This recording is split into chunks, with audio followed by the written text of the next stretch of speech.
The time had finally arrived when the audience had started to arrive at the front of the theatre. Max had changed into his work suit, which he thought was better than the t-shirt and jeans he'd been wearing all day.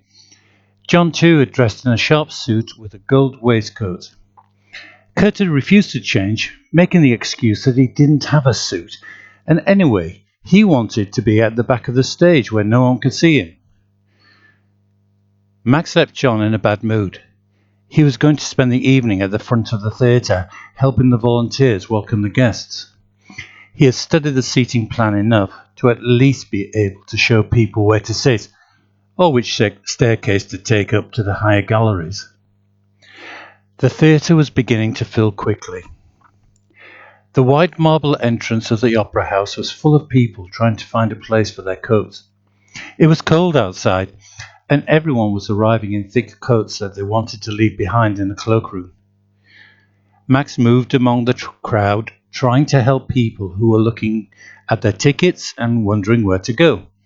For many, this was the first time they'd been in the opera house, and Max was trying to look as professional as he could. He, though, was sometimes as confused as everyone else about where in the theatre individual seats could be found. After a while, John joined him and started chatting to some of the people he recognized. He was looking tired and worried. He was going to have to appear on stage before the concert started, and he was wishing that he didn't have to. For the first time of presenting these Christmas concerts, John had no real idea of what would happen or how it would be received. Standing next to Max, he whispered, "As soon as this is over, I am going to get drunk. Very drunk." Max nodded. With that, John once again disappeared into the crowd and started talking to some of the guests. If nothing else, he was a good host, and people appreciated that. Max stood where he was and admired him as he moved from one group of people to another, smiling, shaking hands, and making easy conversation.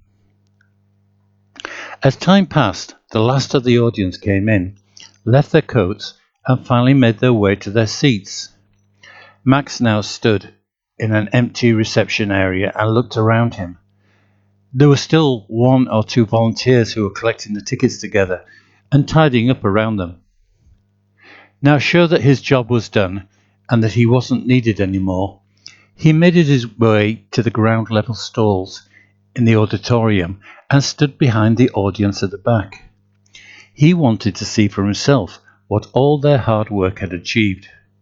He wanted to be able to see it as a member of the audience, and then he could report back as to how it had all gone. As soon as the bright lights started to dim and the audience were resting in their seats, the auditorium started becoming dark.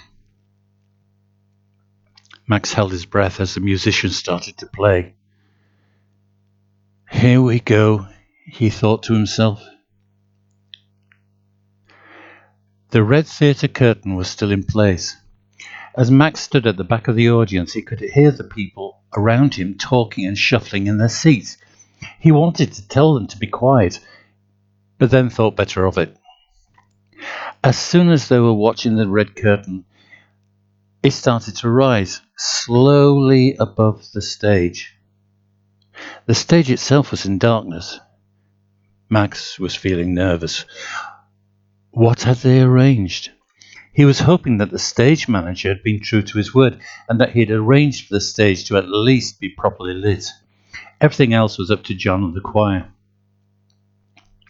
The stage was still in darkness, and as the curtain reached the top, Max could see that the lights on the Christmas trees had been lit, and they hung there above the stage as if floating in the air.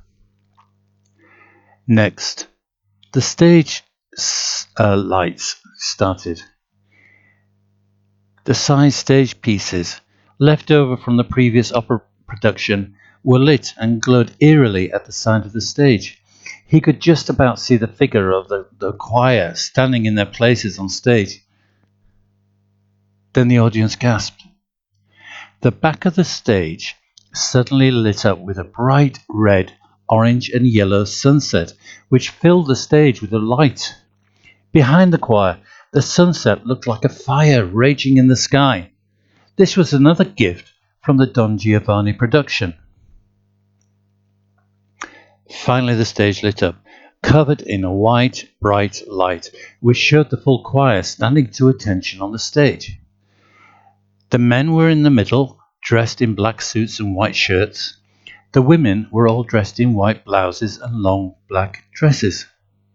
The theatre lighting reflected off the white tops, and it just seemed to make them glow, and made the choir members glow against the red of the night sky behind them. It was stunning.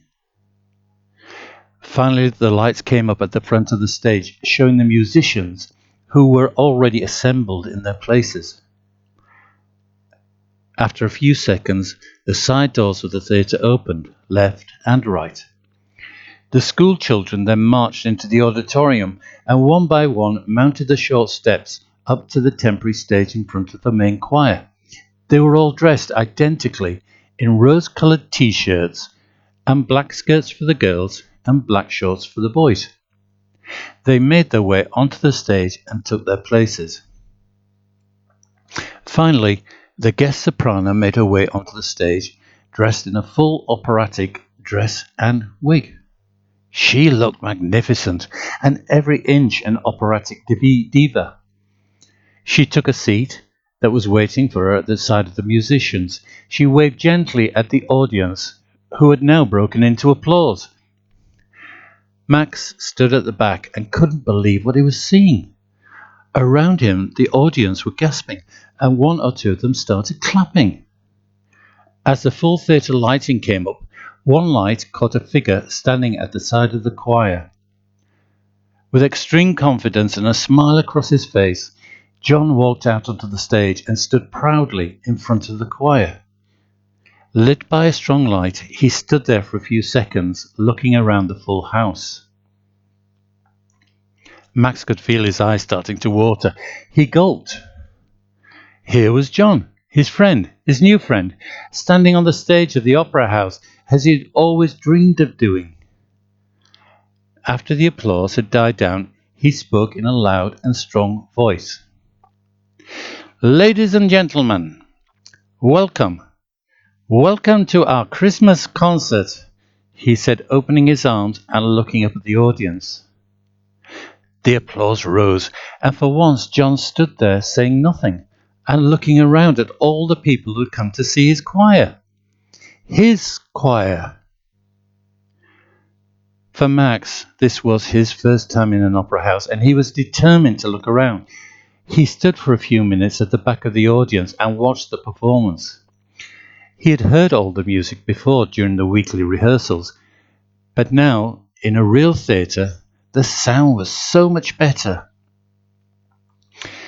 The interval came halfway through, and many of the audience left their seats and wandered into the foyer and to one of the bars that had been provided for the visitors. Some of the choir members came to the front of the house and were talking with friends and family. Everyone was in a happy mood. John had even come into the bar, and it appeared that everyone wanted to talk to him. He was enjoying himself immensely and moved from one group to another, shaking hands and talking. Max was fascinated by all this. At one time, John looked over at him and he moved around the crowds, calmly, clearly enjoying himself. He put his thumb up and Max responded, and a broad smile crossed his face. After 15 minutes, the interval was over and people started making their way back to the auditorium. The second half presented a variety of different songs from the main choir, but also, this time, the children's choir. The guest soprano did a solo performance, which was received with great applause. Finally, the performance was completed, once again to great applause. People were taking videos on their phones, cameras started flashing all over the place, and it was as if no one wanted to leave. Max stood at the back of the audience and watched. Whatever people had thought before this evening, afterwards, this evening was a triumph for John and his choir. As the audience made their way out of the theatre, they were happily chatting away. John was once again at the front of the house saying goodnight to some of his special guests. Max didn't recognize any of them, but he assumed that they were people of some importance and a variety of celebrities in Brussels. For Max and the rest of the choir, the evening was not yet over. They had arranged an after-concert party for the choir in the main bar. It was a long room at the theatre, with a high ceiling and chandeliers hanging down. The walls were ornately decorated in red and gold.